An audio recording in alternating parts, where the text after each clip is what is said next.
Hello, everybody, and welcome to the Zone. And this is the Zone Talks. I hope you're all doing very well indeed. And yes, as you can see, I'm on camera. Yay! Yeah, yay. Anyway, we've had some Doctor Who news, which I'm going to discuss in just a second. But we're going to get the elephant out of the room and get it done and over with. So, yesterday, I decided that I'd take a little bit of a break, from what's been going on. And I was obviously on live stream and doing my own thing, minding my own business. I get a message last night in my DMs off someone to let me know that nutcase fella has done some videos about me. 16 in total. And apparently I'm obsessed with him. Now, people that support him says, why don't you just use to leave it out? So yesterday I decided, as I said, I will just do my own thing and see what happens, right? There's no getting through to this fella, right? So for anybody still out there saying leave it out, I'm not leaving it out, right? 16 videos, right? He's saying I'm obsessed, right? He's saying I'm having a meltdown. Look at this face. Does this look like a face of a man that's having a meltdown? No. See, you're not getting to me at all, Joe, right? And that's the issue that you have. You think you're getting to me, but you're not getting to me at all. 16 videos is a bit extreme.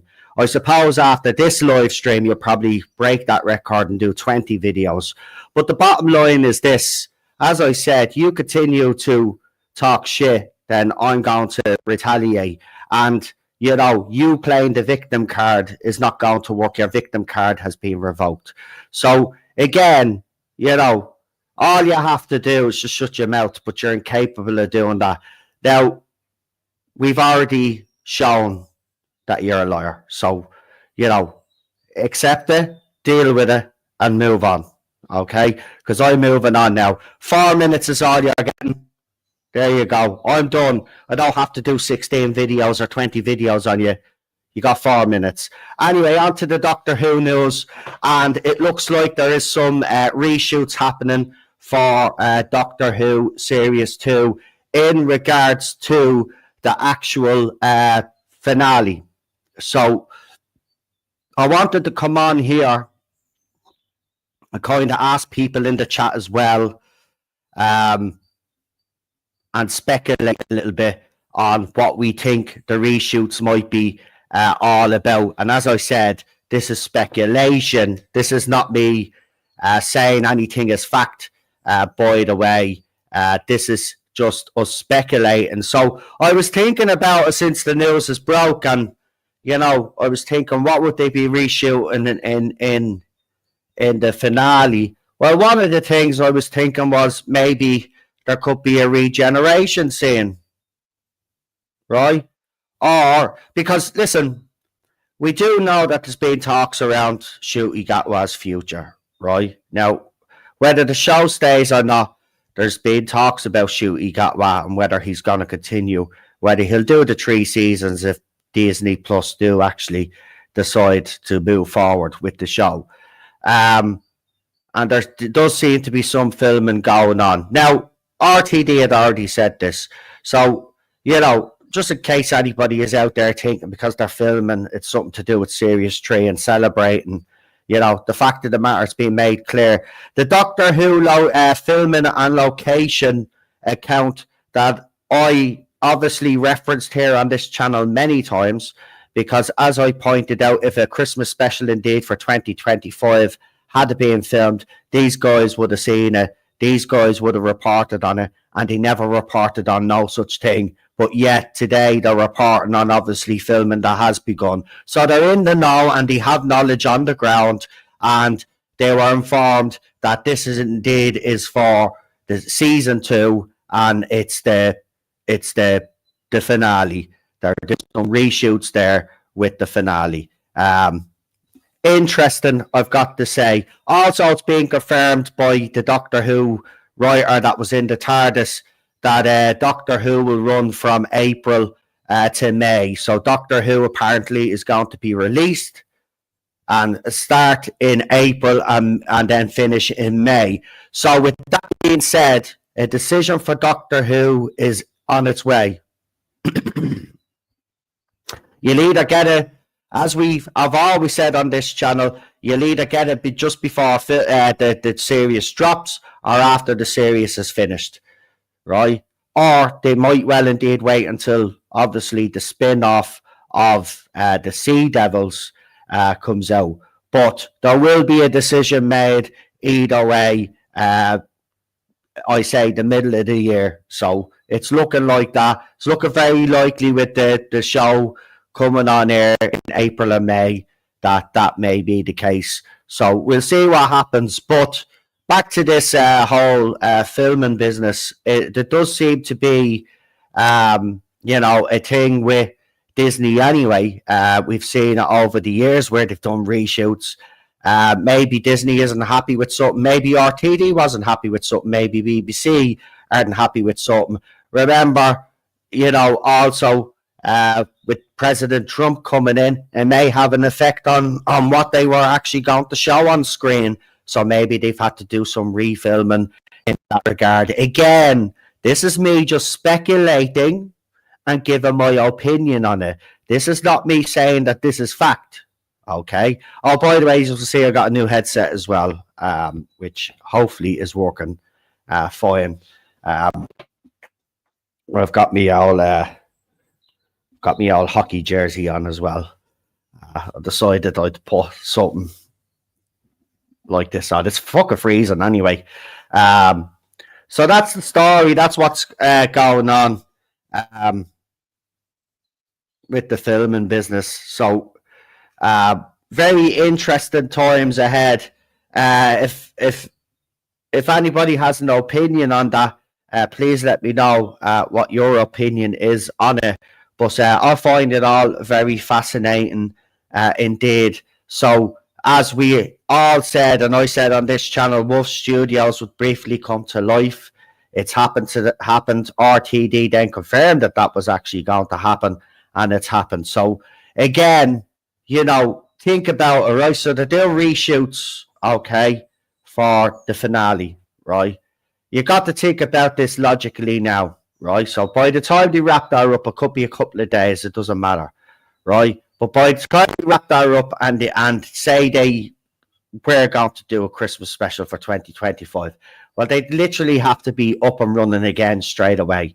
And being honest with you, with the time frame that they have, I find it very highly unlikely, and I'm just speculating here, but if I was a betting man too, I would say it's highly unlikely we're going to get a 2025 Christmas special. So, it's interesting times, but as I said, nothing definitive yet because Disney Plus haven't made up their minds yet. So we will have to wait and see, or maybe they have made up their minds, and obviously we're not going to know the decision until they make the official announcement, right? An official announcement, not people trying to put things together to make it fit like a jigsaw to prove something that's not even there, right? Came from the showrunner's mouth themselves, right? So that's what we're all going by, and he's their boss, so he's the one we listen to in that regard. So that's the end of story as far as I'm concerned on that. The bottom line is we'll get a decision when a decision is ready to be announced, and simple as that.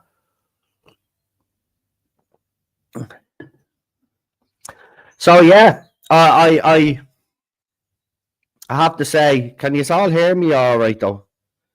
Let me know if you can hear me, because I don't want to think that I've been sitting here. Hold on, I'm actually going to check because there's nobody in the chat at the moment. Everybody must be having their tea. I am doing my streams at awkward times now, so people are kind of like probably in the middle of their dinner or their tea. Madness. Well, let's see. Am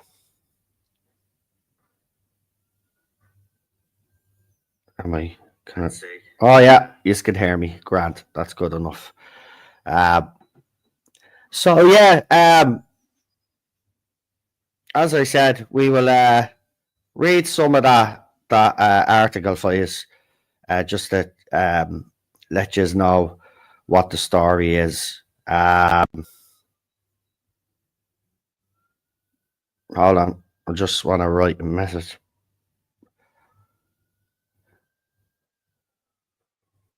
Right, where is this article? Oh, also, I've put up a new music video, and I would really like you to check this one out because I spent a couple of days on this one. So I did my homage version. So I've already done a kind of a homage version of a James Bond song that you would hear during one of the movies. So I've done another one, but I think this one is even better than the last one. The thing King is that they're actually leaving a comment on it saying you could see the comment that he's made on it. So if you could actually check that out, the new James Bond homage theme tune that I've put up, and let me know what you guys actually think. Interesting. So, what was I looking for in regards to what was I saying? Um, so this is the exact post about the reshoots, by the way. Doctor Who filming has taken place this week at Plymouth Road. It seems that there are some late reshoots pickups taking place on the finale. This is not for new episodes. This is late work on season 2. So it's being confirmed. It's nothing to do with a potential season 3. So it's still up in the air about that. So the Doctor Who writer, the activist writer that we spoke about, according to what he wrote in his email letter, newly announced Doctor Who screenwriter revealed that transmissions of the 8 episodes of Doctor Who season 2 will span the months of April and May 2025. So 2025, and it'll be on BBC One, BBC iPlayer, and of course Disney Plus. But it does, and I have to bring it back again to this Doctor Who filming. I find that very fascinating. Now, look, I'm not going to read too much into it, right? Because in fairness, you know, reshoots have happened before. It's not a big deal really, but I do just find it fascinating that it is reshoots for the season finale, and you could speculate here. This is the great thing about Doctor Who and being a Doctor Who fan. We could speculate on why they may be filming reshoots for the finale. And as I said, one of them I think is maybe Shooty is. Listen, if the show does go ahead, there's even being talks that it might go ahead without Shooty, right? So if that rumor was to turn out to be true, well, then it would make sense then that they're doing something with the regeneration here. Or it could be that they know that the show is up on Disney, and maybe they're changing some things. It could be the fact that Donald Trump has got in now and there was probably something problematic in the show, and now they've decided to do reshoots. There's plenty of things we could speculate on here. There's plenty of things that we can, as fans, can sink our teeth into. It's not actually saying here that there's a regeneration scene, right? What I'm saying is I'm speculating that could be the case, right? Regeneration scene, they know cancellation is coming. Melon Rattler is convinced it's a regeneration scene. Ezra is in the chat as well. Well, let me know, guys, what you actually think it is. What do you think it is? What do you think the reshoots are? Do you think it's a regeneration scene? Do you think it's any of that other stuff that I've actually spoke about? Let me know in the chat there and I'll read out your comment. But it is very fascinating that it is the season finale. I'll send you an email. I was going to send you an email as soon as you come in. You can come and join me on this and give me your 2 cents on it, because you've discussed it here plenty of times about RTD, and you kind of, even though season 1 had its problems, you're kind of looking forward to see what happens in season 2. So I want to get your opinion on the whole reshoots and what you think it might be. I've obviously speculated what I think it could be, but it could be many things. It could be many things, or it could just simply be just they didn't like the way the finale felt, so they've done some reshoots, which happens, as I said, and I'll defend the show here, and I'll defend it because reshoots can happen, right? This is not something that's not a normal occurrence. It happens in the industry all over the place. But I'm just speculating on what that could be.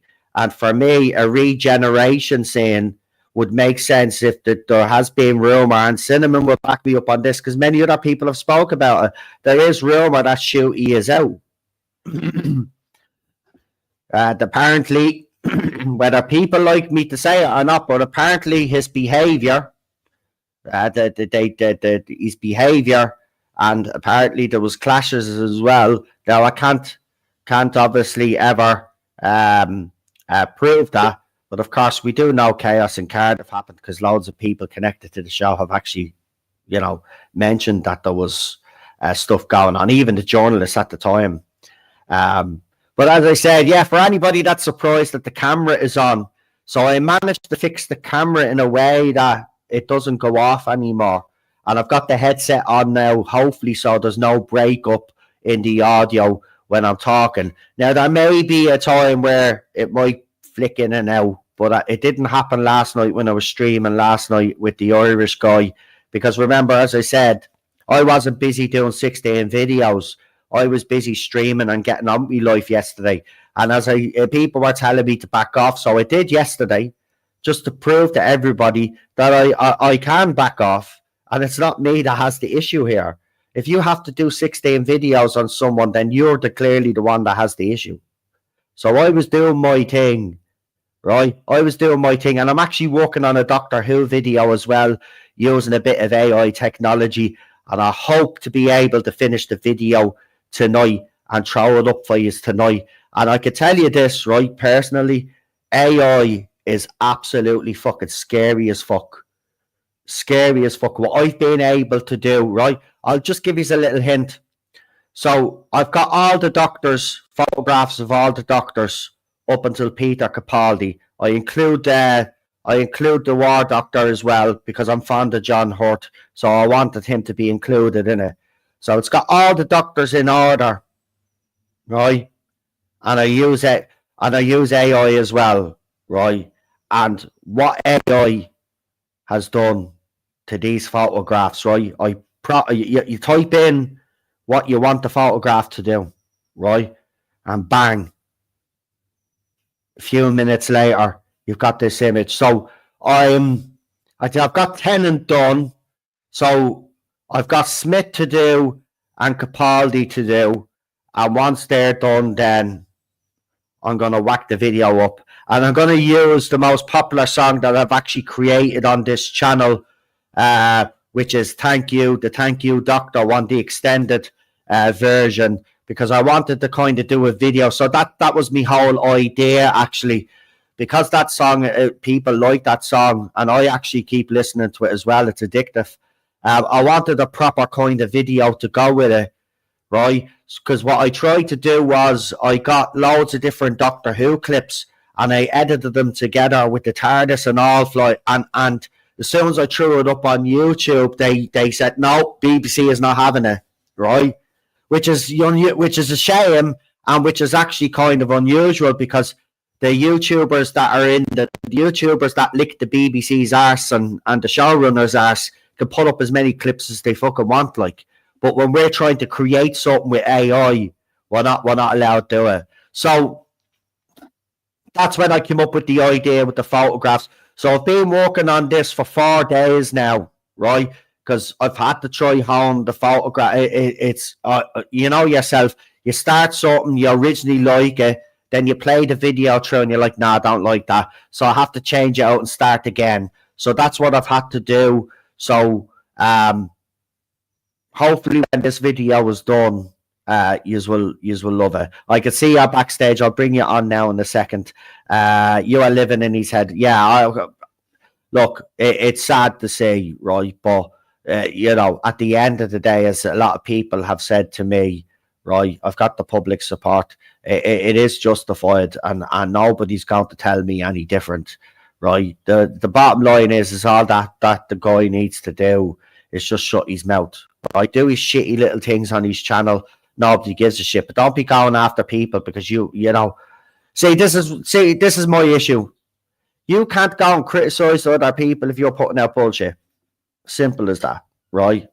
And when you've been proven to be blatantly lying as well, right, and targeted people, right? I don't care if he comes after me. He keeps thinking, right, here's one more thing. He keeps thinking by calling me a loser, right? Apparently in one of the videos last night, and Cinnamon will back me up on this. I don't watch his videos. People in the chat that I have watch those videos for me and tell me what's being said in them, because I can't even watch 15 seconds of one of his videos anymore, right? I can't. His voice goes through me fucking head, so I get other people to watch the videos for me. I can't be arsed, right? I'm like, I haven't watched. I don't really care, but they'll tell me anyway because he's saying some disgusting things apparently, and apparently he's putting on an Irish accent because that's supposed to wind me up. Listen, Tom Cruise put on a horrible Irish accent, and Americans put on horrible Irish accents. I don't know why you think by putting on an Irish accent that's going to get under my skin. I mean, I tried to put an American accent on, and it's fucking hilarious. Like, so, like, you know what I mean? People are just laughing at you. I'm not even watching it. People are laughing at you, and I'm like, they're telling me, and then I'm just laughing at the shit that's coming out your mouth because of what I'm being told. It's funny. Anyway, let's bring on Cinnamon and let's see what he thinks this filming's all about. Rich in time, I will, when I finish the video, put the app that I'm using in the link description of the video when I put it up, and I'll do that. Some people ask me what the music app as well I was using. I use several different ones, to be quite honest with you. But, you know, there's one that I do use that I put money into. So, like, I'm able to create my own lyrics. Well, you can create your own lyrics on most of them anyway, even the free ones. You could create your own lyrics and all of that.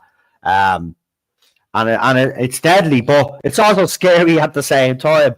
But we got Cinnamon, and I hope he can hear me now with this new headset on. Yeah.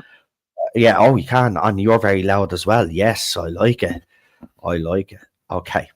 So, Cinnamon, you've seen the news. You've seen they're out and about in Plymouth Road doing a bit of reshooting for the season finale. And that was the site, if you remember, Cinnamon, remember when I was saying if the Christmas special filmed, these guys would have known about it because they followed Doctor Who all over the place, and they said that they'd never seen any Christmas special being filmed. So these guys are on the ground literally and follow Doctor Who all around the UK when they're doing their filming locations here. I think they've even gone as far as now going abroad. I'm not quite sure. I think they have a team of people all over the place, but they said and have made it clear that this is reshoots for the season 2 finale. What is your opinion on this, and what do you think they're doing with these reshoots?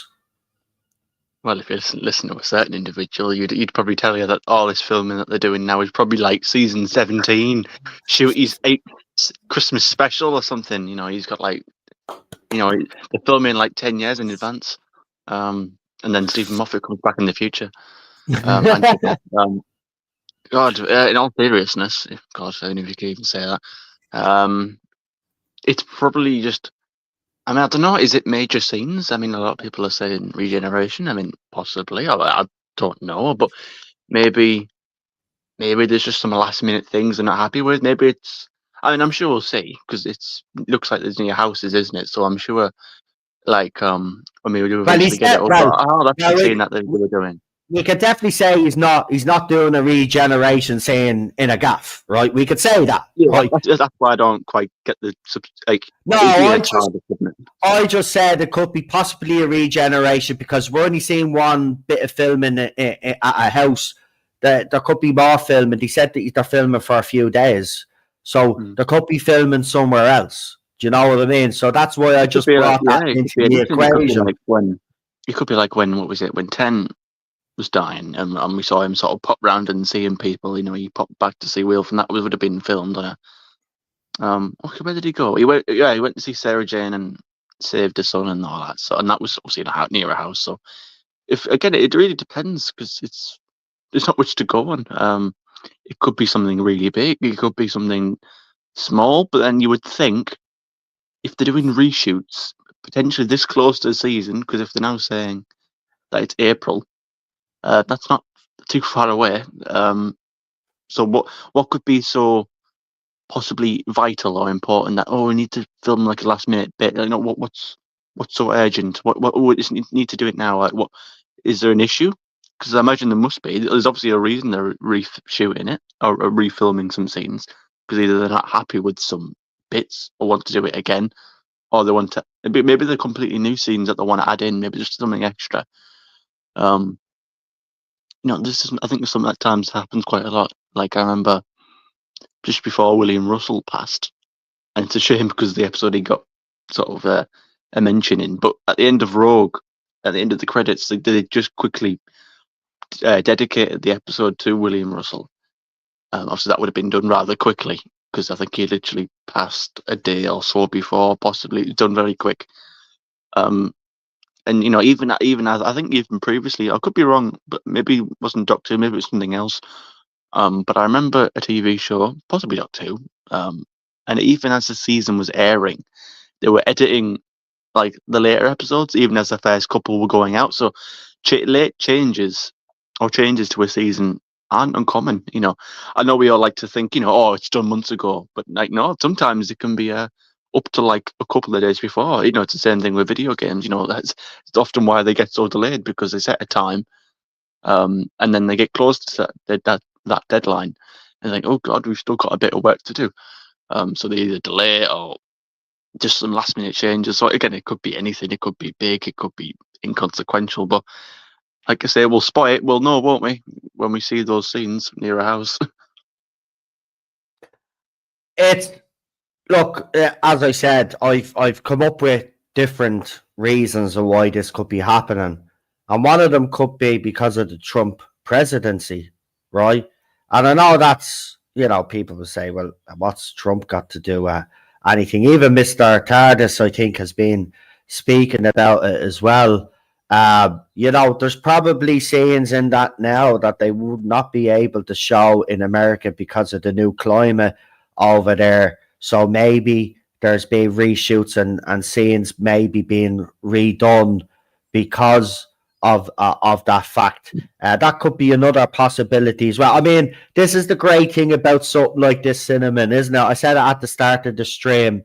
The fact that we could speculate and give our opinion on what we think it might be. This is the whole fun part of being part of the Doctor Who fandom, because it is fascinating, isn't it? Because reshoots, as we said, reshoots is not it's not that it's never been done. Like Doctor Who has done reshoots before, so this is nothing unusual. It does happen.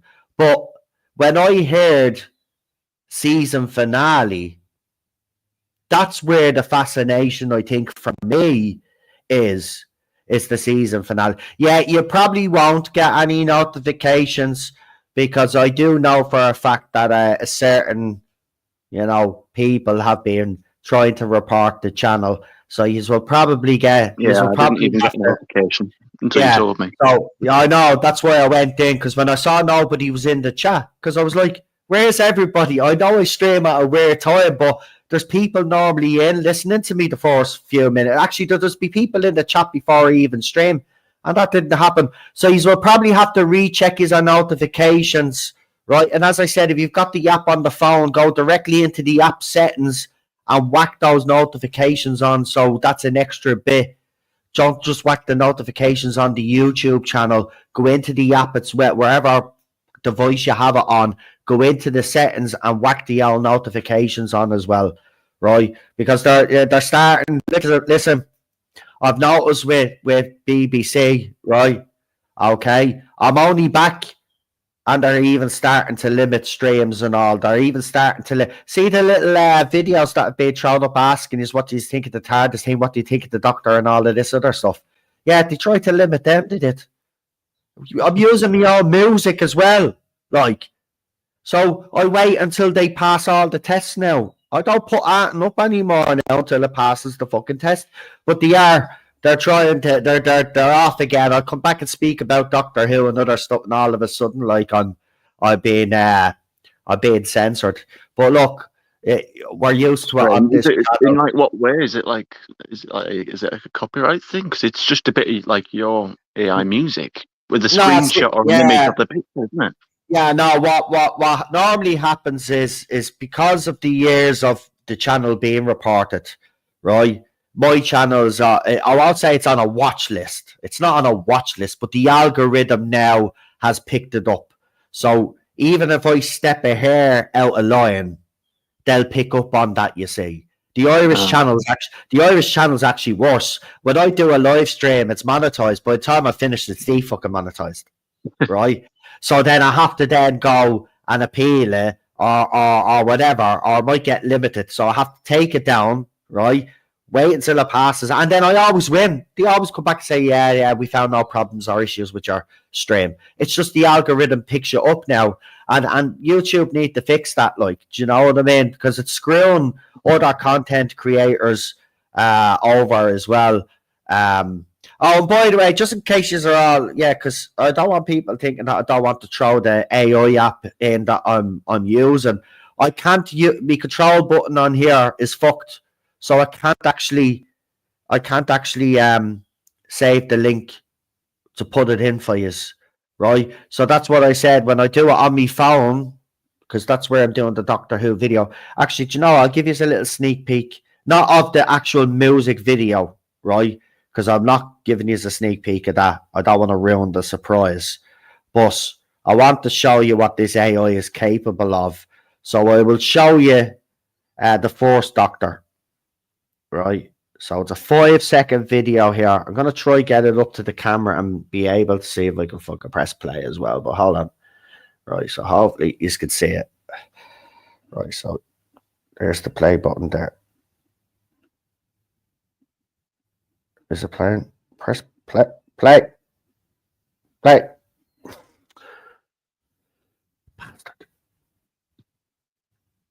Why hadn't you play? There.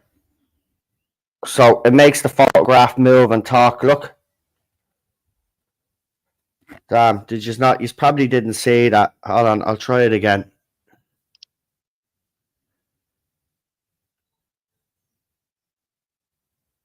There you go, it's playing. Right, it's very bad there, but you'll see it later. So basically what I've done is I've got the original photograph, and then I've done some AI, and then you'll get the original photograph and then AI, and all of the Doctors are the same way, all the way up to Peter Capaldi, right? And I have that coming for you. Hopefully the plan's to get it out tonight, but if not, it'll be probably tomorrow. But yeah, look out for that, because I've put a lot of effort into it, you know, because it's I don't mind like things like AI. People out there like so staunch against it. No, obviously, I think there'll be the laws around it in time. I look at it the same way that I look at the internet and technology. You know, there was a time where when the internet started becoming a thing, people would have been, oh, I think we've lost Noel. Is he gone? I think he's gone. Oh, is he back? Is he coming back? No, I'm not gone. Right, I was meant to press stop the camera for a minute button because I wanted to get up, and I knocked myself off the stream. No, so it's not glitching. It's not glitching. That was me. That was me. So when I do put that video up just before Cinnamon finishes his point, I will put that app, because it's not a secret. I will put that app in the fucking video. It'll be up tonight, right? And yeah. sometimes, see, this is the thing, it's the waiting time, right? So some images will get done like within 5 minutes, right? The Peter Davison one that I did last night, right? Well, I didn't do it last night. I only got it last night, but I had to wait 2 days for that image to be done, right? So that's what you're working with. Some of the AI, because remember, AI is in its early infancy here with us. Obviously, they've had it in the background. They know the potential of AI in the background, but we never get all of it at once. We get drips and drabs of AI technology. But what we're getting already is scary shit. But go on, I'll let Cinnamon finish his point. But yeah, just go and watch me James Bond theme tune as well, will you, man? I actually fucking love it. I'm not messing. I think it's probably up there as one of the best songs that I've done so far, bar the Doctor Who ones and the diss tracks that your man goes mad about. But we all love them, don't we? Anyway, go on, Cinnamon. But yeah, as I was saying, it's not about AI. You know, there was a time where the internet was becoming a thing that people would have been like, "Ah, it'll take over the world. It'll take over people's jobs." I mean, it created jobs. I mean, obviously, imagine the internet and AI are different things, and I wouldn't expect like video game developers to abuse it. You know, I think in some ways it can cut corners. Like there's a lot of controversy around the latest Call of Duty because a lot of the sort of the cosmetics and the things that you can unlock have been used. People think they've been created by AI because there was over the Christmas period they had like a Christmas themed thing, and there was like for the loading screen as you wait for the game for the match to start. There was a sort of zombie Santa loading screen. But when you look at the hand, it has 6 fingers instead of 5. So I thought, obviously, you would think, well, how was a person designed that? Surely they can't design that. It must be AI. So, you know, in some aspects, when it comes to creative, you know, I wouldn't want, you know, I would prefer things to be done by a person because I want to see their creative vision. We actually spoke about this last night briefly on the other channel that I was guesting on, and I'm not for, you know me, I'm not really for censorship or any of that other stuff. But I think when it comes to AI, there has to be some ground rules and barriers. Yeah. Like in the same way, you couldn't have certain politicians, or you can't go around me making for example, of you saying you've done something. Yeah, I mean, I was able to make an image that I'm not going to throw up, but I was able to make an image of my leader doing something with AI. Like, it was funny. It was like bending over and being kicked in the arse, right? Yeah. And falling on the ground. Nothing too sinister, right? Just a joke. But the thing about it is, I've seen these AI apps that are starting to creep up. Don't know if you have seen them yourselves, and I do find it creepy, where you can download this app and you can insert yourself beside any celebrity you want, and then you're kissing the fucking face off them. Now, this is where I'm saying AI right now, not any damage is being done too much with AI. But when they start doing stuff like that, remember as well, right? We're not going to be able to tell the difference, right? It's already bad enough with the media lying to us. AI presents a whole different scenario altogether because you could have people either on the left or the right, okay, or even center. Right, center left or center right, whatever it is they're in, right? Whatever, they can all now start using AI technology to create fake scenarios as the technology gets better and better. Right now, you kind of know that it's AI because AI is not exactly getting it 100% right. But there will be a time where it will, and there'll be AI things out there that will be able to do that without any flaws. And you won't be able to tell them. If they tell you that there's an attack happening in say Sweden, right? They could literally fake that using AI now, these governments and all of that. So this is what we have to be looking out for. And you know, we've gotten plenty of lessons on AI before. The TV again and the movie industry warn us about all of this.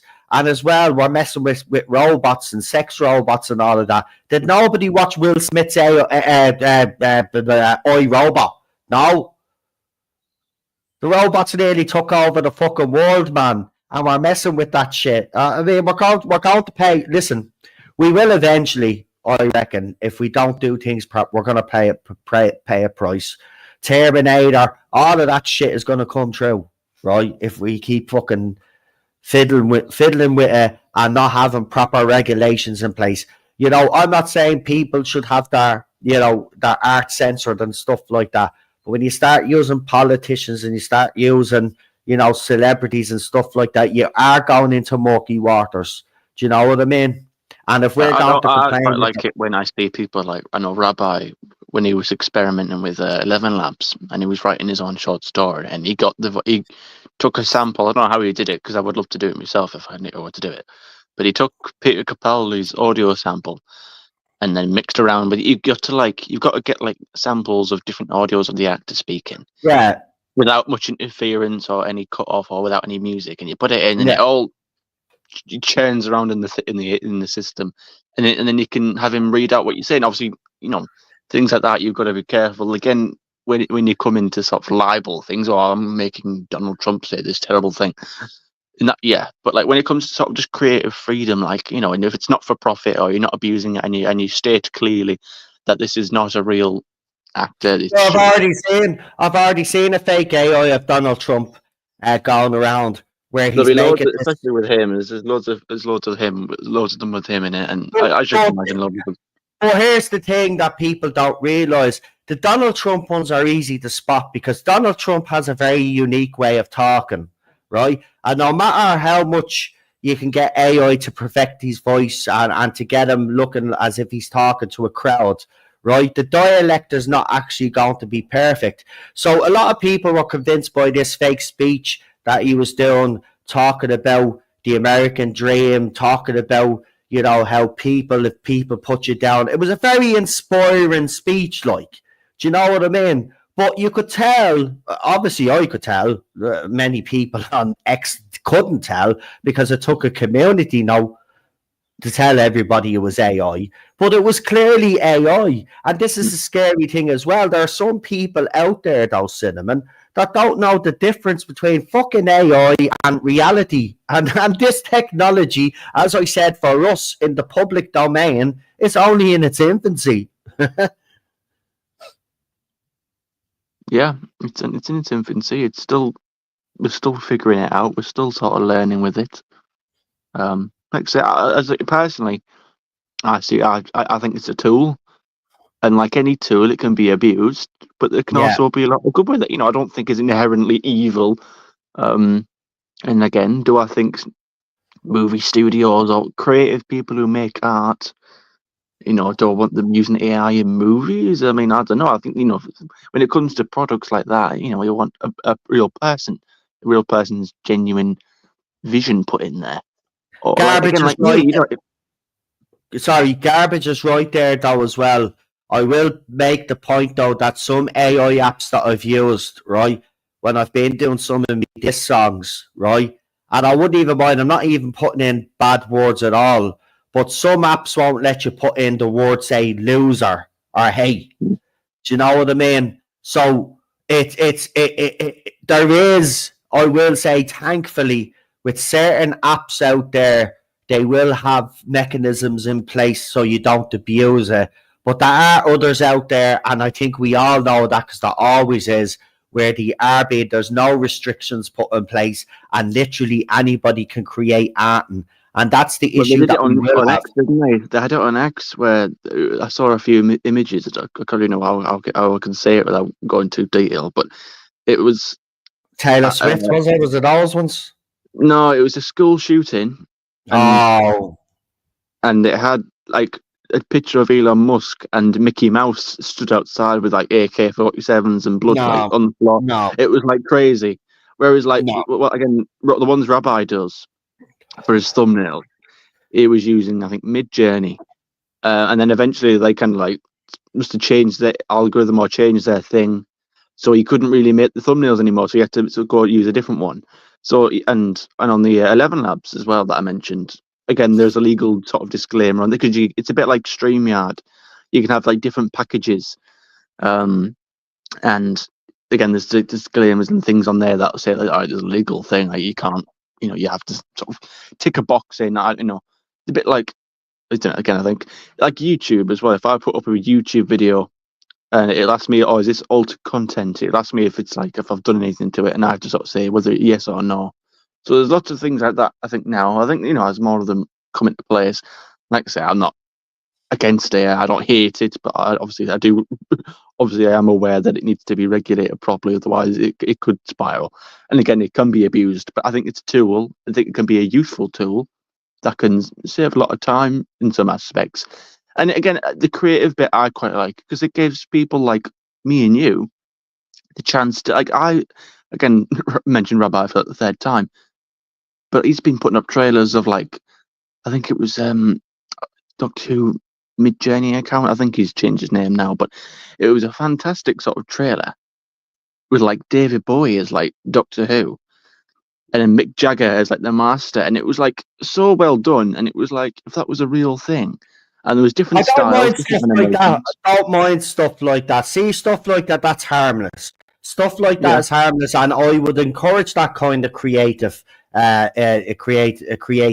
because it is fascinating what other fans and other people think about who they'd like to see as a certain character, and you see it with the AI trailers and all. You have this fella that does. Now, I have to say they're kind of getting a bit tiresome now because it's the same shit over and over.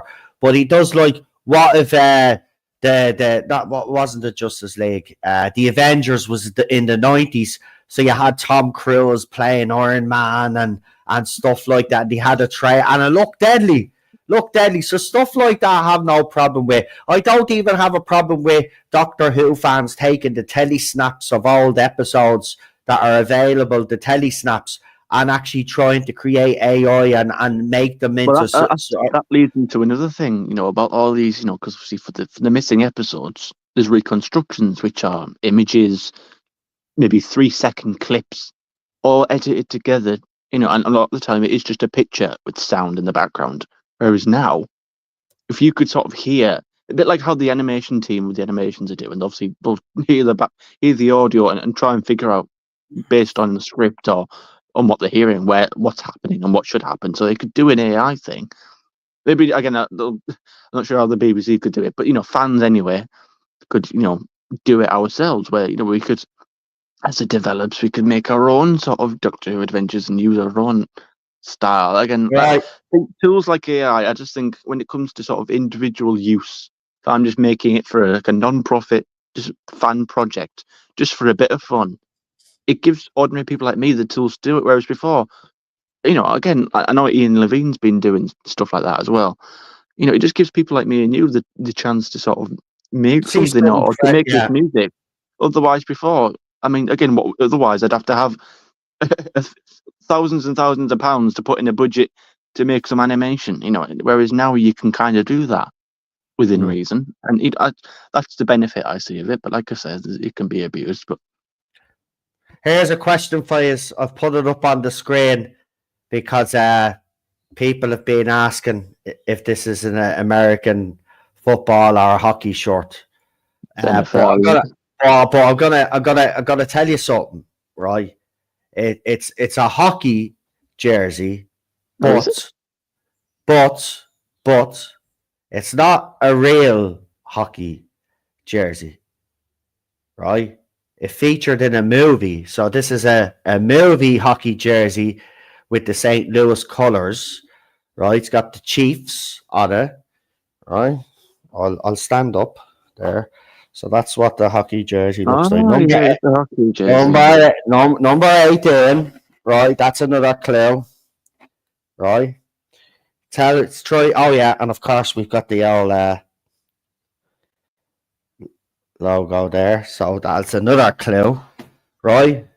Can anybody tell me what movie? Can you show your left shoulder? Oh, that's the. Oh yeah, that's just the. See, I thought that was the NFL logo. That's why I thought it was the American one. But no, you're right. It's a NHL. Because I'm a fan of both. I thought it was the Kansas City Chiefs, but I thought they're red. I wouldn't know if it's from a movie. Someone in the chat will have to get that one. We'll see. I'll leave it till the end, and then I'll do the reveal. right? Well, if it was Happy Gilmore, I would know because it would be the Boston Bruins. No, it was okay. Hold on, I'll obviously give another clue, right? So hold on, I'll give a clue. Right, so the movie was released in 1977. Oh, God. I think my dad was about 4 years old. Right, 1977, and I will say it had an actor in it, who is considered one of the best actors of his generation. He also, another clue for you, he also had his own jars of spaghetti sauce. And there you go. The two people in the chat have actually got it. So I'll put it up. Yes, it is. It's Slapshot Movie 1977. And this was a gift. This was a gift from Gerald's dad to me. So, yeah, I actually wear, do you know what? I wear it quite a lot. So I'm quite fond of it. So, yeah, she brought me back another American top as well. It's Yeah, just I want to get sort of one of those because they're quite like I've got some of my old Middlesbrough kits and the older yeah. ones from like 2000 like kits then were quite heavy. Yeah, I'm sure heavy you might remember and they're quite thick, weren't they? I don't know, Manchester very United probably baggy. the same. They're Very quite thick, baggy as they're well. thicker material, they're much baggier. I can Yeah. see why they changed it, obviously, because you, as a professional, you would probably want less restriction. You want them to be as light, as durable as possible. But I quite like the sort of, they're quite cozy because I've got like the one I've got. It's quite long, so like, and I've got really long arms. I'm quite skinny and quite Oh, there you tall. go. There's the But jersey in the movie. yeah, Right. they go up to, like your elbows and stuff. So And they've they're also quite got a nice white fit. one. So yeah, they sell these, and it's the same thickness and all. Like it's baggy as well. Now I roll up the sleeves because they annoy me. But yeah, I love it. I have to say, now I wear it in the house now. I haven't wore it. I don't think I've wore it out, but I would wear it out. I have to say, nice pair of jeans, man. Nice pair of runners. You know, be good. But yeah, I just wanted to say that's why I put it on as well and put the cat. I wanted to see would anybody suss it. But I'm pretty sure. I'm pretty glad, I should say, that some people in the chat obviously got it straight away. Cinnamon, I didn't expect you to get it because it was a 1977. Well, like I said, my dad was about movie. 4 years old when that film came out, so I've got a fat chance of that. Tarzan, hey no, looking good. Love that movie. Yeah, it's a good movie, man. And thanks, man. Yeah, as I said, I'm eating healthy. I'm looking after myself, and you know yourself. You have to, and especially, because I do things here as well. There's another big protest coming up now at the end of the month, so we're back again. So it'll be yeah, I'll be filming, I'll be live there and I'll be filming. Noel, your audio is the best I've ever heard it. Yeah, Cheryl obviously went out yesterday. She needed to get a few bits and pieces, and my old headset that I had, you remember that broke? And the mic I was using, people were obviously complaining about the mic, even if it moved around a little bit, it was interfering. So I hope this is the best I actually sound. So that's brilliant. I've got an old San Francisco Francisco, 49ers. Do you know what I also had as well? Growing up as a kid, I managed to get me hand on one of their jackets, and I bleeding loved it. And you know what? I stood out. It was the it was a it was one of the Indian teams. I can't even. It might have been. Well, I can think of two. Does it have like a Native American on the logo? Yeah, It might have been the Washington Redskins. that's the one. Is it that one? Do you know what? It's That's funny the one. about that because they changed it. They changed it because it was apparently offensive, and the irony being is that like the logo, which features a Native American, was created by Native Americans. And even just recently, the Native Americans have said, like, no, we want that back. We want the old Redskins, branding back. So I think they're going to bring it back. They changed it to Washington Commanders, which is like, well, okay, people. It's The just jackets another are example. lovely. Listen, I got one of those jackets in the mid-90s, right? So it was one of the mid-90s jacket. It was a real puffy jacket as well, it was. I stood out, I'm not messing, because I probably was one of the few in Ireland that had one, right? And I stood out everywhere I went with me mates. The guy with the Redskins jacket. Like, I think it's me dad, Redskins, or is that me about dad, Black Hawk or something? Maybe me baseball, but dad, me dad used to say, "You're really going out with that jacket on." I go, "Yeah." Are you sure? I go, yeah, yeah, yeah. He seriously, he used to try sabotage the thing. So I won't wear the thing. Oh no, that looks no. Take it off. I'll wash it for you. I says, no, I know what you'll do. You put it on a hot wash and he was I have to say, he never would do it, but my dad was just like, you're not going out looking like that. I mean, this is the fella that wore silk shorts back in the day. Like, I've you know got what I mean? as a big basketball fan, I've got a Charlotte Hornets, like sort of old Mm. bomber jacket, the very like 80s, 90s style, probably a bit similar to the jacket that you're talking about, but because it's like teal, which is a sort of very sort of bright kind of bluish kind of color, kind of. Is it teal or is it kind of like green or blue? It's a Yeah, very no, it's a very pretty color, and like they it's a very call good it sort of teal. stands out. Yeah, they call it teal in FIFA and EA. So you're right. But as someone's asking where's Ted, Ted's fine, by the way. I have actually been throwing up little videos. So what I'll do is I'll throw them up on the YouTube channel because everybody keeps asking. Yeah, he's still alive and kicking. Yesterday, actually, this is what I said. Like, Cheryl got me this mic yesterday, but she went out and she brought Ted back a ball pit, right? So he's resting now because he's had to be in the ball pit for a baby we bought for Ted, right? So Yeah, he's had to be in soft the play ball area. pit. So he's had to be in the ball pit all morning. So he's in the bedroom with Cheryl. But he's Sorry, good. one He's good, not messing. He's doing well. And when you see the videos of him, you will see he's still very active. So, Yeah, you look at them pictures on X. He still looks healthy. He still looks yeah, lively. yeah, he's happy. That's the main thing, Cute. and that's as you all know, we nearly lost Ted a couple of years. It was nearly a couple of 2 years now. I think it is, isn't it? Could be a little bit longer. I tried to block it out, but that was a tough time for me and Cheryl. We thought he was a goner. It was horrible, but he managed to pull out of that, and he's just gone from strength to strength since. I got to be honest with you, so. Yeah, he's good. He's good. The next time I'm on, when I don't have all wires all over me, I will try get him up on camera just to show you. But I have some videos that I took the other day, so I'll throw them up for you so you can see that he's okay. Because I know some people that actually really want to know, really care about Ted and want to know what happens to him. So that means a lot to us, I have to say.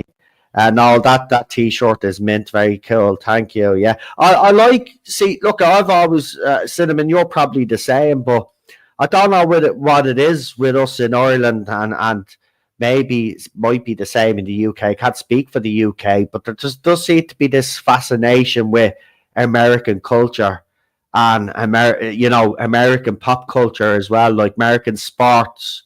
Yeah. I mean, I hate American football. Right, you won't see me watch American football or basketball, but give me a hockey game and I'll This is watch the a weird hockey thing game. because I would have been the same. I would like, oh, American football, and I put it down as you sort of. It's kind of ingrained in you, isn't it? As a sort of, if you're sort of British or maybe Irish, you sort of like look down on it. But again, I thought about a year or two ago, about a year and a half, I started watching basketball, and I really got into it. I always enjoyed Yeah, playing it as a kid in school. So after football, I'd probably say basketball's my second favourite. And I thought, okay, I'll give American football a try. It was on like I think 'cause obviously I still watch Sky Sports, and as part of the Sky sports package, you do yeah, get you get access American to some. football. You get access to some American football games. So I Mm. put it on. And I thought, do you know what, I'm going to properly sit down and give the sport an actual try. And I But you don't know what? understand it all just yet, but I actually quite enjoyed it. Do you know what? I watched. Listen, I watched a couple of high-profile games over the years. The issue that I have with the game is the game itself. Is it what? How many minutes is an American football game in I reality think it's on the 60 field? minutes. It's split into 4 quarters, and each quarter is like 15. There's no Right. flow to it, though, is there? It's very stop-start, No, isn't it? and then yeah, that's what I mean. But it's not that as well. It's like Jordan each quarter, like there's about I don't know how many minutes break they take, but it seems like a lifetime, and it just seems to be very commercialized with all of the Yeah. advertising and all of the I love shit. it. I kind of prefer it how we do it, though. Like, I like how we don't have shit like that. I know they have the breaks. We have had breaks, but they're like at half time. They don't come Yeah. across during the match. That would be like, Which I imagine think doing that here. that That would be like listen, blasphemy. who am I to say about the American football? But for me, just looking in from the outside, for me that game would massively improve if they did 2 quarters at the same time, just had a half time, and then came back out for the second half like they do here, as you said. But again, there's been a real fascination with American football here, so much so that Crow Park, and I don't know if the Aviva Stadium has actually hosted, but I know Crow Park has an American football games. Wembley Stadium has also in England has also had some high profile Yeah, it does. American football games. My team's the Jacksonville Jaguars, and the owner of that team, Shad Khan, is the same owner as the Fulham owner. So the guy who owns Fulham owns the Jacksonville Jaguars. So because there's a connection there, I think every season for like the past 10 years, Jacksonville will play like 1 or 2 games at Wembley Stadium. So I'm actually looking forward. I'm going to see if I can try and go to that this year. But I've also got into hockey as well because there's similarities to football. It's 2 teams trying to score in each other's net. Obviously it's different sports, but the premise is the same. You've got to score in the other team's net. So I quite like that. And that has a nice flow to it because again, it's 20 minutes, pretty much interrupted, near enough. I think towards like maybe there's about 3 quarters in hockey, and each one's 20 minutes. So you get quarter 1, quarter 2, quarter 3. So maybe if it's 20 minutes, maybe around sort of 13 to 10 minute mark, they'll have an ad break. And then maybe when there's like 4-ish minutes to go off the quarter, they'll have another one. But yeah, I prefer again. I like basketball because it's very quick. And thankfully, it's not as bad. If they did like because I've got like a subscription to the basketball on their streaming service, and the thing I love about it is because I can watch every single game of the season for my team. I can watch every single Charlotte Hornets game. And because I pay sort of like the £20 subscription instead of the £16 subscription, I get access to like different stream options. So I can watch like a sort of studio version of it, which are like, so when they cut to like the studio and all the analysts and they talk, I can watch that, and that has ads in it, TV commercials and stuff. Or I can watch sort of in arena broadcast, and I still get the commentators and the and the overlays and the stats that pop up, but I get like access to all the footage inside the stadium. So when the play has stopped, when there's no play happening, it'll zoom in on the fans and half time acts. Like when you go on holiday and they'll have like a performance on like the stage and stuff. They do that for like half time. I wish we did it. They're actually quite fun. I was watching it last night, and there was a Asian woman on like a really tall like tricycle, juggling like plates on her head. It was like something like cool. So things like that, you can watch it without interruptions, sort of thing. So I wish hockey did that because they don't. You can watch the games, but they have the breaks in it. But I don't know about people do tone down too much of all the sports chat because I don't know if how big that'll go down. I don't know. Is there many sports fans in the chat? Yeah, Daniel watches the wrestling. I mean, that's classed as sports entertainment. I mean, I don't watch it nowadays. I just think I don't know, maybe I'm just old school. I I used to prefer, watch it a little bit. I prefer. yeah, I like the games though. I do play the games because I just like I was playing. I've been quite addicted to UFC. I don't watch it, but I've got the game because I've got the Xbox Live subscription and because the EA Game Pass is kind of included in that. I get to download and play the UFC game for free, and it's just so satisfying, like knocking people out. Which again, I don't watch UFC. I'm not big into like fighting, but it's playing the game is like really fun. It's a bit like wrestling for me. I'll play the WWE 2K games because they're quite fun. You can like make your own characters. I think there's like a creation center. So I think I had like the 10th Doctor. I didn't create him, by the way, but someone had created the 10th Doctor and Peppa Pig, if you can believe it. So they were playing, like, I put a match, there was like a WWE match between the 10th Doctor and Peppa Pig. It was like something crazy. It was like, it's stupid, but it was like fun. And it's just that's the fun you can do with it. You can, like, it's like a little cool creation center, but, you know. we got Lindsay and we've got Draw Jack Rabbit joined us in Hello. the chat there. Welcome, guys. We've just gone from talking Doctor Who to kind of just random shit. It Yeah, all we went on a started bit of a off. segue Well, there, really, didn't it all started off with this jersey, and then it went from there. But But there you go. just To bring it back to just the talking about the geekdom thing. hockey. What? Yeah, to bring it back to sort of geekiness for a bit. I did actually watch the Superman trailer recently for the new DC, and I thought that might have been interesting because I know you're not particularly too enamored with it or too hyped for it. I kind of am because, and I'll sort of briefly explain why. Because as a kid, I suppose I've always been more of a Marvel guy than a DC guy. Although I'm happy, I don't hate DC, but I always preferred Spider-Man. I always preferred the heroes of Marvel, and I've always wanted to get into DC. But the movies, I didn't start from the beginning. I suppose I didn't really start from the beginning with Marvel either. But like I get confused, like what's part of the canon, like what's the universe. Like I don't know where it starts. I don't know what's included in it. What's canon, what's not a part of the universe. So many different Batman, so many different Supermen now. It's all kind of all over the place. So I kind of appreciate that James Gunn is wanting to sort of create a sort of fresh start, so to speak, with a sort of soft reboot and have like the new Superman be like this is like the first, this is like the start of like the new DC universe. Yeah, but you so see, it's like a jumping on point. but here's the thing. I don't have a problem with that. My issue is that James Gunn is assuming that 90% of the Superman fans out there read the comics, right? He's doing what he's did. He's doing what he did with the Suicide Squad, right? With Peter Capaldi, right?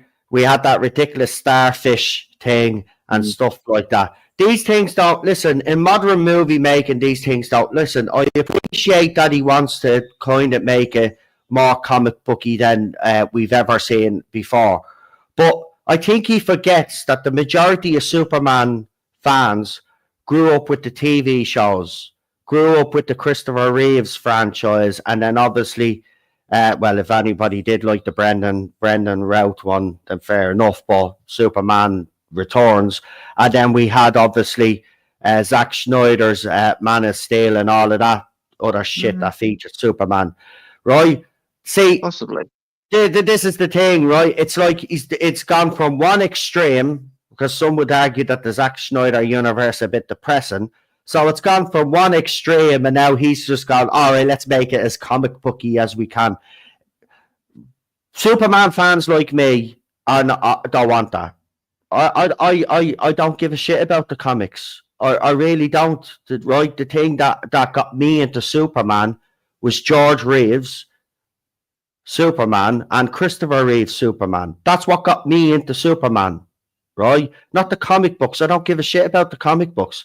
And there's not, and as I said, that's 90% of the fans. There's only about 10% of the fans out there that actually read the comic books, right? And that's the issue that I have. I think it's going to be another disaster like the Suicide Squad, Polka Dot Man, all of that other rubbish that you had in that. It didn't translate well on screen, and I was actually surprised that people were praising that movie when every man in it was a weak ass pussy. Right? Me and Cheryl were looking forward to that movie, and I sat down, I watched it, and at the end of the movie, I looked at her. What did we just watch? Peter Capaldi was wasted as well. So that's where I have to worry, right? He's going to do the same with Superman, right? And then he put out that little teaser where Superman does a thing when he's flying, right? And everybody on the James got the fair, oh, that's golden cinema. That's the best thing I've had, the best shot scene in a Superman movie ever. Then the Zack Snyder fans, oh, that's pathetic. There is. You can't ever do what Zack Snyder did. He's the god, right? These are both idiots. Both sets of fans. These are idiots. To me, it looked fucking horrendous, to be quite honest with you. Why is he doing a little fucking... What's that all about? Like, seriously, what's that all about? I'll have to find that. I haven't seen that. I only watched the trailer, but I suppose as a sort of non-Superman comic fan and as a non-move, I never really watched the movies. I'm aware of, obviously, Christopher, not Reeves. What's the other one? You just said it there. Hell, George Reeves. What, you know, he did the 3 movies. Oh. He had the accident. He's like in a wheelchair or something before he died. Yeah, Christopher Reeves. Christopher Reeves. That's Christopher Reeves. Yeah, I'm obviously, I know him of his face and I know the character roughly, the origins and things like that. So I don't know, maybe my opinion on it is unique because I'm like, I want to be a fan of it, but I never really watched many of the movies growing up or all the comics. So my take on it is that they need to sort of find a balance of it. They can't have it too... Because again, comic books are different to movies. It's a completely different medium. Same way with books. That's why, you know, that's why the Harry Potter books, or any sort of book that gets adapted into a movie, is a sort of slightly watered down version. Because of course, a book you can take as long as you want with it. It's a big long book. You can take your time. Whereas a movie, anything past 3 hours is really pushing it. You know, it's not often you get 3-hour movies are quite long. Anything above that is like, well, you know, you can't have a 5-hour movie. I mean, I would love a one, but you know, they just don't make them. So movies tend to have to be cut down versions of books. And again, just naturally, some stuff just doesn't translate well to screen now. But then again, I would say that at the end of the day, characters like Superman, they are originated from comic books. That's the source material. So they have to acknowledge that, while acknowledging that there might be a few changes to suit the screen. Like, I don't know, when I watched that trailer, I as a sort of maybe new fan, I suppose I'll probably describe myself as a sort of new fan to sort of DC, I guess I should say. I enjoyed it because it seemed to me, again, although I'm probably a newer fan, it ticked the boxes for me personally. You know, I see, the music, that was Superman music, wasn't it? You don't see, I mean, again, this is a problem because this is why I've always kind of preferred Marvel, because I always used to view Superman as this perfect, like, this is kind of why I never used to like him so much, because it was like, he's this perfect character that can do almost everything. He doesn't seem to have any faults. Although I'm sure someone would be like, well, actually, in issue 7 of the 63 comic book, he actually had this really big issue. Time out, yeah, go on. In the Christopher Reeves movie, they actually show Superman's weaknesses. He falls in love with Lois Lane and gives up his fucking power. That was a weakness, like. Do you know what I mean? Because he left himself vulnerable. So even in the old movies, they did that. They even did it in the Henry Cavill Man of Steel. Look, I know people have issues with that movie, right? I'm not a hard critic like most Superman fans out there that love Christopher Reeve's Superman.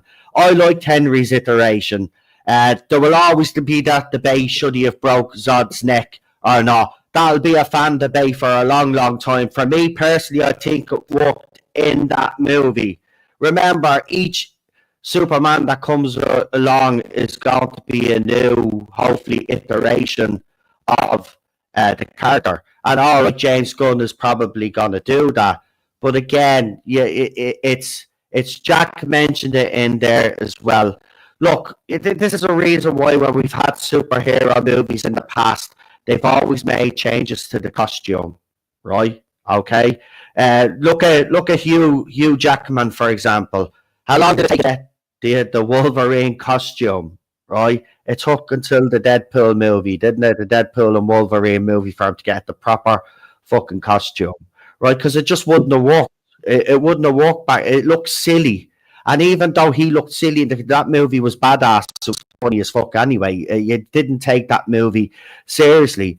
But Superman... I think it's a little bit like how in 2005, I know Russell and Christopher's, like, they wanted to strip the back of the costume because they wanted to sort of get rid of the... I think it's gone again.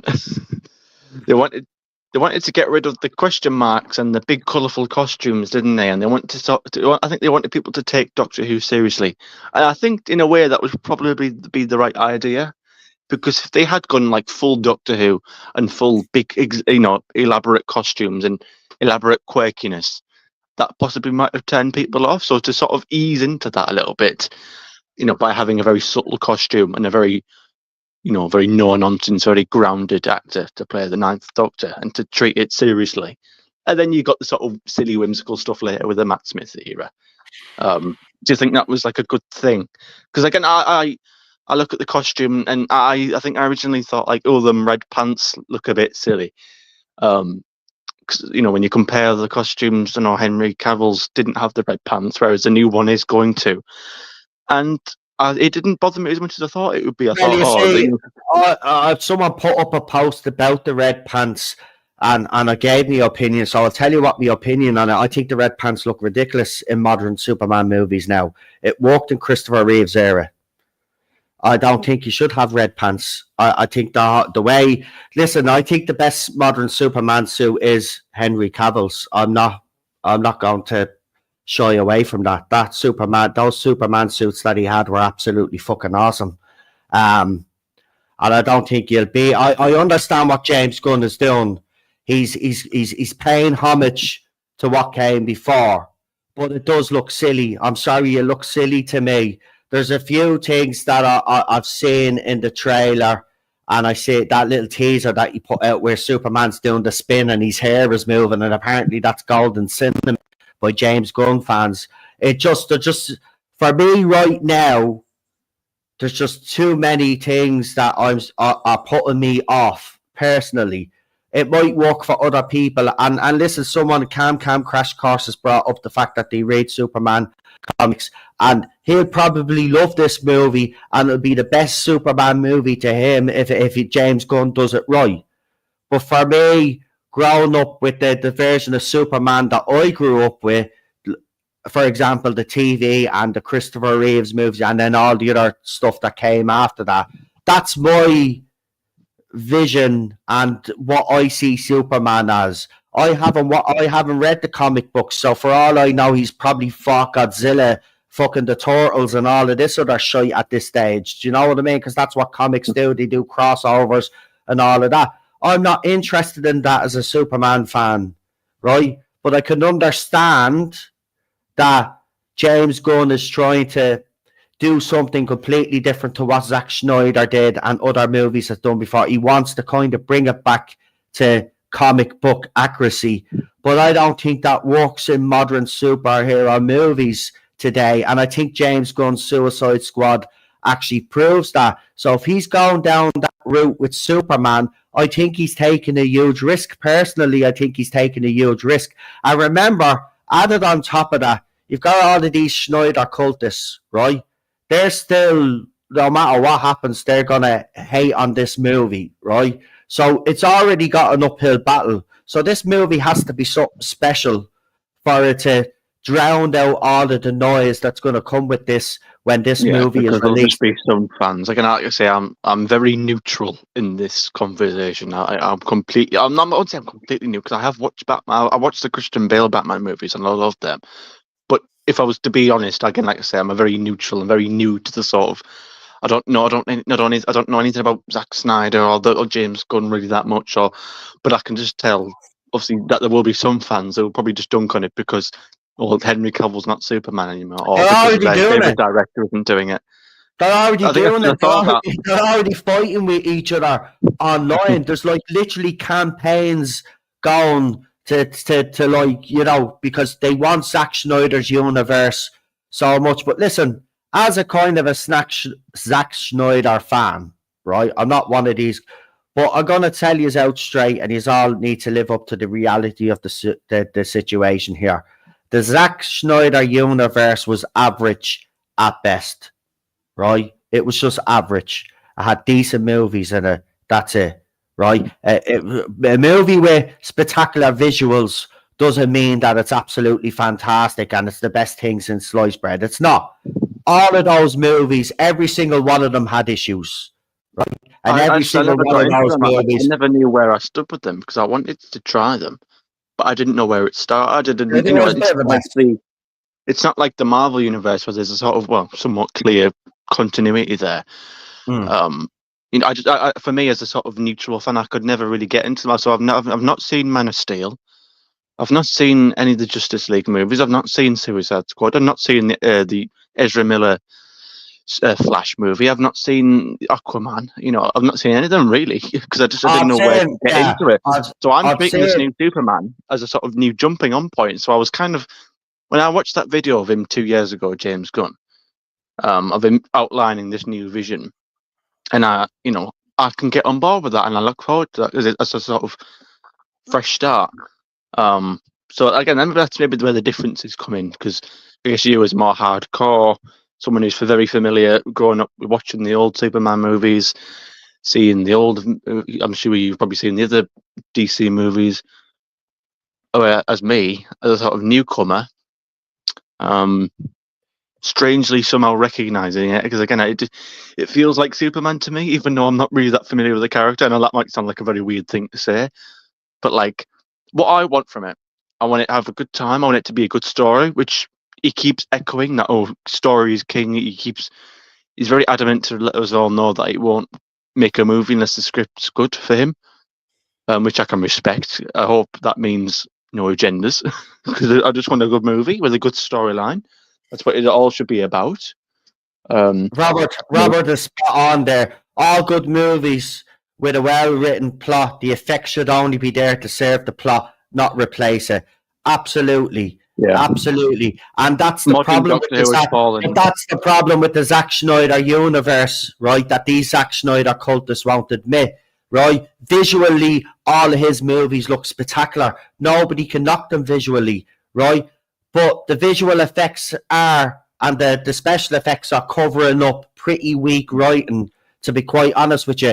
Man of Steel did better than most of the movies because Christopher Nolan was still producing on that movie.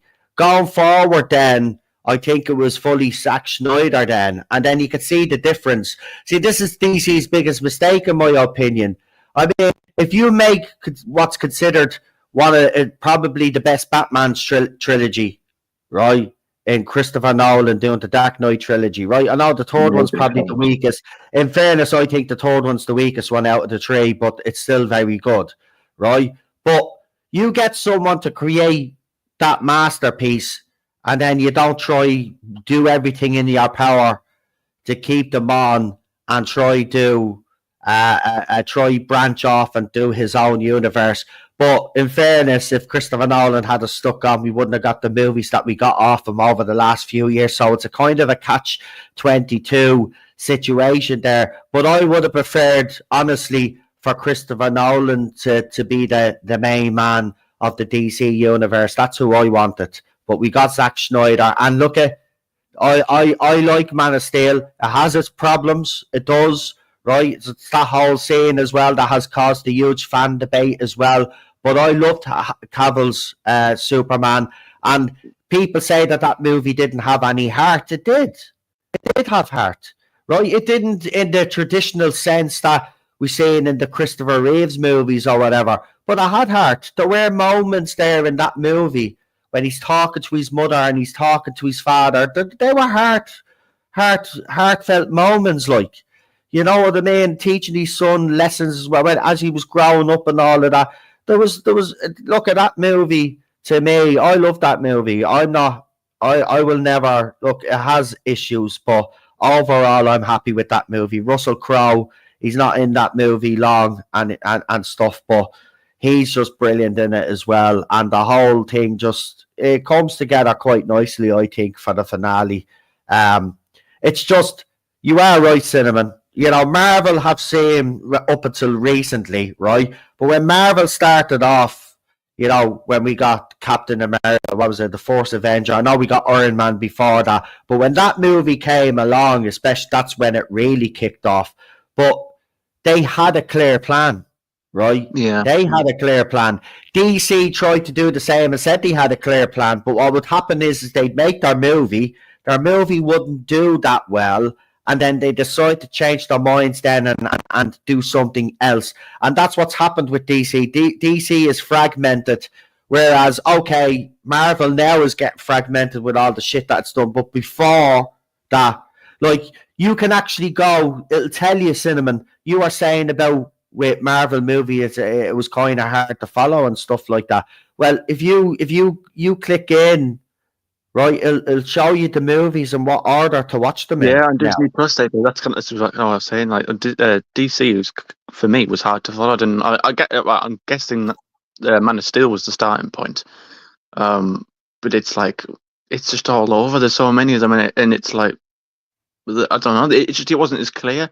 Whereas just Marvel, I mean, it's quite relatively clearly detailed. I mean, you could go on Disney Plus, and there's a category that says it in timeline order, originate all the films, or you could just do a quick Wikipedia search. I suppose someone could say, "We'll just do a Wikipedia search for the DC stuff," maybe, but it's just I don't know. It was like, oh, where's the right jumping on point? I don't know if it was anything before, like again, the Spider-Man. Tobey Maguire ones, well, they weren't canon, but I suppose now they kind of are in a way. But it's like the original. So you can't even remember his first name. His last name was Bruce, the actor. Ironically, it was the 2003 like Hulk film, which isn't canon. But then I love the next one. There was I can't even remember the actor's name. He's a really good actor as well. The 2008 Hulk film. Oh, Edward Norton. Yes, he was fantastic. He was like my favorite. I prefer him as Bruce Banner than Mark Ruffalo, if I'm being honest. I wish he could continued, but well, again, there was problems because Edward Norton wanted. See, I like actors like Edward Norton because Edward Norton was he wanted this movie to be done right, and he had clashes with the studio and clashes with the director. That's why they actually replaced him. But I agree with you. I love his. I have to say, it was actually scary. People like dunked on that film, but I loved it. I loved his take because he seemed to depict. Listen, he plays. He plays. Not only did he play the Hulk well, but he played the best Bruce Banner that we ever had. Like Mark Ruffalo hasn't even come anywhere close to playing Bruce Banner the way he should have been played, but Edward Norton did. And it's such a fucking shame, to be quite honest, that they keep screwing these actors and actresses over that originally get the parts and then they dump them. I hate when they do that shit. Listen, if an actor is telling you, so, like, okay, you do employ them and I get it, you're the boss overall. But if they have ideas and input that's going to make the thing better, I don't think anybody should be standing in their way. Yeah, you should welcome discussion, but in a world of Russell T Davies where no one can be challenged, it's like, all right, if Edward Norton came up here and said, right, I want to do this idea, and like Russell will just tell you to fuck off. You know, that's Russell's style. Yeah. No, if Edward Norton came up to him and said, right, I've got this really good idea. And then the director was like, well, yeah, it's a good idea, but it's going to cost us millions and we haven't got time for reshoots. And he was been a pain about it if there was genuine like issues. But I imagine Edward wouldn't have been a pain. I imagine it was just in general creative differences. And probably ego clashes. It's just a shame because that Hulk, even the Hulk character was amazing. He was actually scary. The design of the Hulk character, like the actual design of it, looked cool. Yeah, it's a lot better than what it actually looked like Frankenstein, didn't it? He looked a little bit like Frankenstein-ish. His face, the detail in his face and the hair, he looked real. Whereas the one now, it's like he looks too like it was green. Obviously, Hulk green, but he was like a sort of realistic green. It's very hard to say, but he looked like a real. If Hulk was real, that's what he looked like. Whereas now he looks way too animated, and before he's just got worse and worse and worse. Mark Ruffalo was okay in the first Avengers film, but each subsequent appearance after that got sillier and sillier and sillier, doing a dab, and he looked like Mark Ruffalo is aging terribly. They look at him from the first picture where he actually had, the purple shirt. He actually looked like the character, whereas now he doesn't even make an attempt. They just make him look like Mark Ruffalo. And the Hulk dabbing and getting his, like, no, we want to see the raging machine. Okay, yeah, I suppose that's the comic book story, isn't it, of him trying to get control and Hulk trying to sort of develop and, have some sort of intelligence. But you could have him try that, but it's like you don't actually do it, though. Or at least if you do it for a short time. Not have him stuck as Hulk for a year and dabbing and doing all cringe stuff. Like, no, we want to see the big giant smashing stuff up. That's what Hulk is. That's what we come to the cinema to watch. That's what we pay the money for. That's what we want to see. Again, you could have had it as a storyline for a while, but each subsequent movie just ruined the character like immensely, more and more and more. They pacified the Hulk, and see, Mark Ruffalo was way in with the agenda. So when the studio came to him and says, "Right, we're going to make Hulk a pussy," he said, "Okay, yeah, let's make Hulk a pussy." He says, "I've got all the experience for that." Yeah, exactly. So it fit him perfectly. There was actually rumors of him becoming the new Columbo. I hope that never happens now. Bleeding sellout. But seriously, man, no, Edward Norton. Someone brought it up there as well. Norton is Norton is an outstanding actor, but he was labelled difficult, like Cavill, because he wanted things done right with quality. Exactly, and it was the same with your man Terrence Howard that originally played Iron Man's friend. He was also replaced because obviously he wanted things to be done a certain way. And, people won't say it out straight, but I'll say it. Robert Downey Jr. basically stabbed him in the back and he was replaced by Don Cheadle. That skeletal looking neck. In fairness, he's not a bad actor to replace him with, but I have to say, I did love Terrence Howard better because... I could maybe understand it for a secondary character I can't remember the character's name, but Edward Norton was the main character. Now, I get it. He's the actor. He's not there to change the script.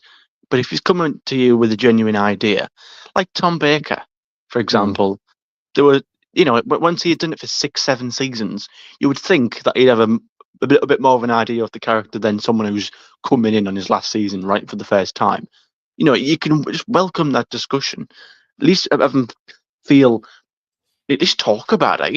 Again, if you can't be done, for budget reasons, then okay, all right, it was a great idea, but we can't be done. But to sort of again, to throw someone out just over a clash. I mean, it depends what the clash was and how severe it was. But I just think, we're the ones that lose out because that was my favourite iteration of Hulk, and that's never going to happen again. And it was really serious. I mean, there was a deleted scene where he tries to shoot himself and he puts the gun in his mouth and then he spat it back out, obviously, as he turned into Hulk.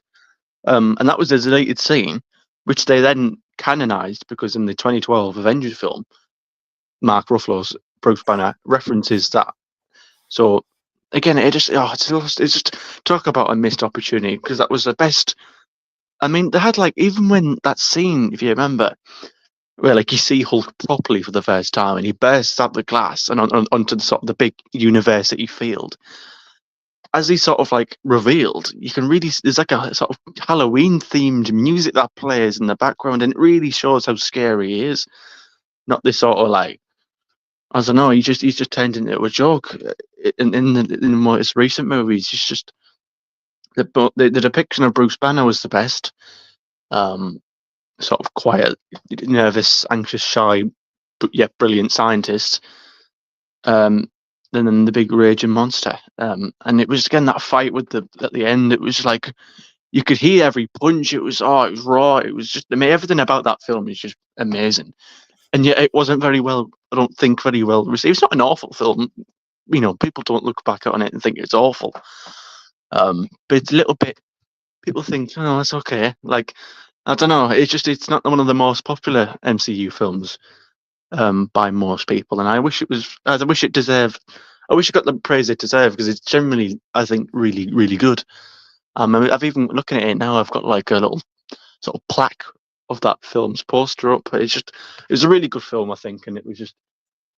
It's just a shame to see what happened to the character afterwards. Yeah, look, I do agree with you. The Hulk versus you start putting all these hard words in for me. Abomination fight. Why is my speech gone all shit? It was great. And also, I remember the comic strip where Mister Fantastic helped Bruce Banner get control of the Hulk. Well, look, we'll carry on. We'll do another stream, and we will talk about maybe more of Marvel and DC, obviously, before the Superman movie drops, because I think it is the big blockbuster movie they're hoping of the summer. So we'll see. I do have me reservations, obviously, as well. A few years back, he made some indecent comments. James Gunn I heard about that. Yeah, that um, was at the border, especially. I think it was on kids. Wasn't it? yeah, it was, and it was I during think the it was a Me joke, Too. wasn't it? But even still, Still, you don't. I'm sorry. Listen, people are going to say this. I don't believe in cancellation of people, but people have been cancelled for less than what James Gunn did. And that's the point I just want to make, So if you're not going to cancel him, it wasn't even like everybody it was else, at the time. everybody else that you cancelled over the years needs to be uncancelled, right? If they haven't done any worse than what James Gunn has done. Simple as that. But we'll leave it there, guys. If there is any more Doctor Who information to come out, we will let you know. As of now, as I said, there's some reshooting happening for the finale of season 2. Of course, everything that we discussed on this stream has been speculation and our own opinion. Unfortunately, we have to do disclaimers on YouTube because there's some morons out there that don't know the difference. So there's your disclaimer. Anyway, Plymouth Road in Cardiff there, people were asking earlier on. It's nice to see Cam's Crash Courses, Garbage, and many others that joined us tonight, Farsight as well.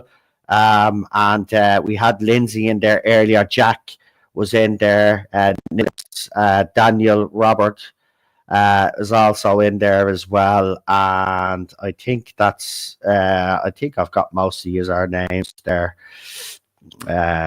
Drawn Jack Rabbit, as I said, yes, and Ezra was also here as well. Good man, nice to see us all. Thank you for joining us. I'll let Cinnamon do his channel's shout outs, and then I'll do mine, and then obviously, as I said, look out for that video. Hopefully, it'll be put up later on tonight. The Doctor Who one with the AI stuff that I discussed, which is earlier on. I hope to have it up tonight, so look out for that. If it's not tonight, it'll be tomorrow. I'll still be doing my music videos. I'm not stopping. If you haven't checked out the last one, I did put the link in there just a few minutes ago. It's my homage to James Bond songs, and I've kind of done my own kind of James Bond song. So go and check it out. It's up on the channel already. Seems the Thing King and Dave have actually left a comment on it, and he said that it's brilliant. So I'm glad some people are liking it. So go and check it out and leave a comment. Let me know. And if you have any ideas of songs for me to do any songs or anything like that, don't hesitate to ask. Like, do you know what I mean? Just keep it, just keep it clean, and don't, you just leave me to do other stuff. But if you have any ideas, I did one the other day. I haven't put it up, but I did one the other day, just kind of messing around. A song about leprechauns and Doctor Who and stuff, because someone thinks I'm a leprechaun. Top of the morning to you. Anyway, with that said, I'm gonna leave you now with Cinnamon Toast Crunch, who's going to tell you now. I have to say, he's going to tell you what he has coming up on his channel. Go ahead there now, Cinnamon.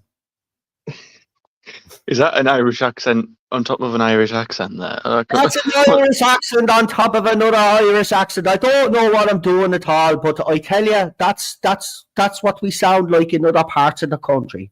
So, you know what I mean? I could take the piss out of myself. So if you think by doing an Irish accent, that is somehow getting to me, right? Everybody's just laughing at you, mate. In fairness, it wasn't even an Irish. It was just like it sounded like a zombie. It was just like 16, some weird voice. Yeah, I reckon it's probably the medication. Yeah, he definitely has to be on medication to be acting the way he's. 16 videos. It'll be 20 tonight. Right, you see. Anyway, can't wait. Do you know, at this stage, it's actually frightening how someone doesn't realise that they're having a nervous breakdown in front of people. It's a very unhealthy obsession, isn't it? Yes, definitely. And you know what? As I said yesterday, I did my own thing because I just wanted to prove to everybody that I don't really have to open my mouth or say anything. It's the other one that's doing all the talking and doing all the shit talking and stuff like that. And of course, they will follow up because anytime I do a live stream, they have something to say. Do you know what I mean? They probably start accusing me of saying that there's a regeneration thing, even though I actually said I was only giving my opinion on it and speculating because that's what fans do. Anyway, Cinnamon, in all fairness, all joking aside, what have you got coming up on your YouTube channel? And shout out your social media sites, whatever you want to throw out there, go ahead. Yeah, so we've got more gaming videos coming up, but I think, again, try and bridge the gap. Is that the right way to say it?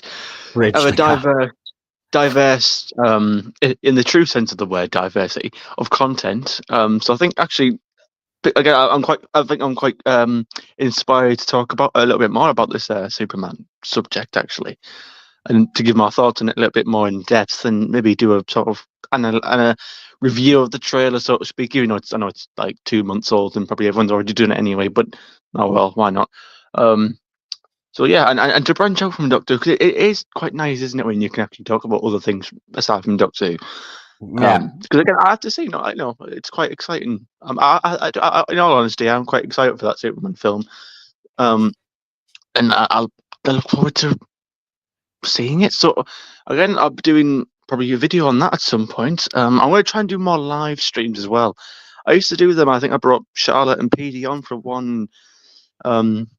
So yeah, I'm going to try and get back to doing that, and I'm sure there'll be more trailers to review. I did the 28 years later, and I do hope that we can, when they eventually drop the trailer for Doctor Who for the second season, that you can come back on my channel, and we can both look through it again like we did for the last one. That would be something to do, if you're up for that. And same as for social media, same thing. Cinnamon Toast Crunch on X and YouTube. Fantastic. I did feature on a live stream last night. I actually did forget to put the link up on the community wall, so I'll do that now in a few minutes when I go off air. So I was there last night and we were talking all sorts pop culture. It went to the right at the end, and we started talking about the moon landing and the moon hoax and stuff like this, where people stood on a different range of topics. Again, in the Irish movement as well, we're just trying to do things. This is why I've come back to Doctor Who as well. It's kept me sane, because this country is getting bonkers. So just to let the loser know, all of this is a distraction from what's happening out there. Like, so thanks, right? Brilliant. But you can catch me here on the TARDIS Zone, of course, and I will be keeping up the little videos that I'm doing as well. I'll be putting up others as well. Now, listen, you just have to scroll down through the short feed to get all the, because I start off with William Hartnell's First Doctor. I have done, because someone says, where's Patrick out? And he's there. You just have to scroll, because there's music videos that go up as well. Because unfortunately what happens is, if there's a music video less than 3 minutes, they automatically, because YouTube, because they're stupid, automatically make it a short. I can't even make it a video. So it has to be 3 minutes over to be able to make a video. It's the way my phone is. It's just weird. Some of them will actually go up 2 minutes. Like, that's weird, but a music video goes straight up to the short. So you'll have to scroll down or scroll up. Yeah, you'll have to scroll up, right? So they're all there so far that I've put there. I think I've gone as far as Pertwee, right? And then I put up the William Hartnell TARDIS team, and I asked people what your feelings were when you saw this photograph and stuff like that. So I'll be putting up the other video. As I said, I'm doing it over the next couple of weeks, so I'll keep going. So Tom Baker is next, obviously. So look out for that one as well. And do check out me James Bond tune. Seriously, man. And I want to hear your opinion on it. I think I did a Bond tune before, homage to Bond, and it was all right. And then I said, you know what, I could do better than that. So I've only ever watched one James Bond film.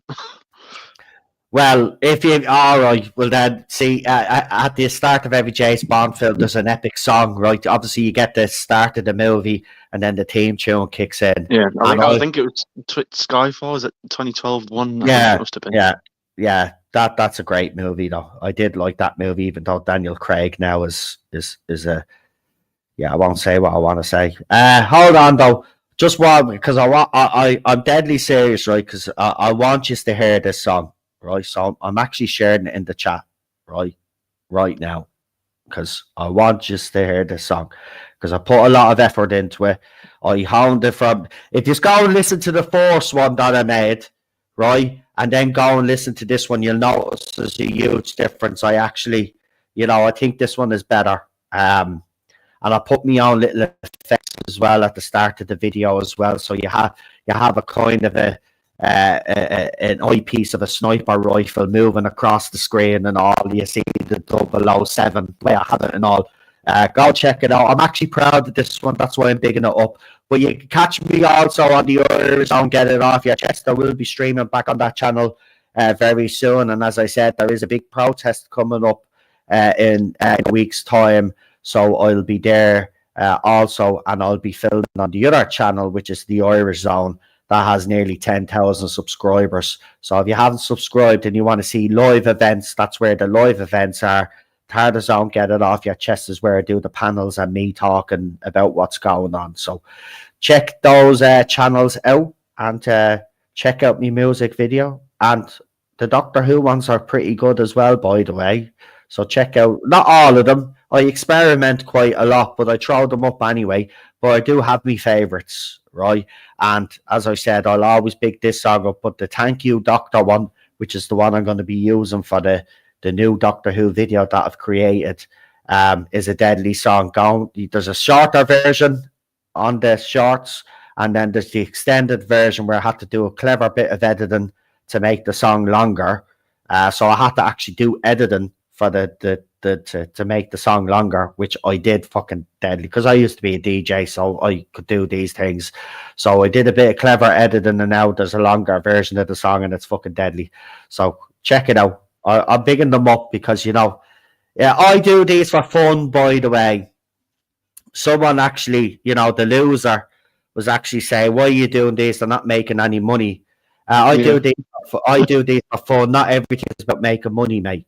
Right, I know that's what drives you, but I like to have fun, and as I said, we're all having fun at your expense. So shut it. Anyway, see us for the next one. It'll probably be the Christmas special, because I've got the camera working now, and I'm going to be depressed. Yeah, he's waiting for that, isn't he? He's impatiently waiting. Yeah, he's waiting. My number one fan wants that. He's asked me several times now to do it.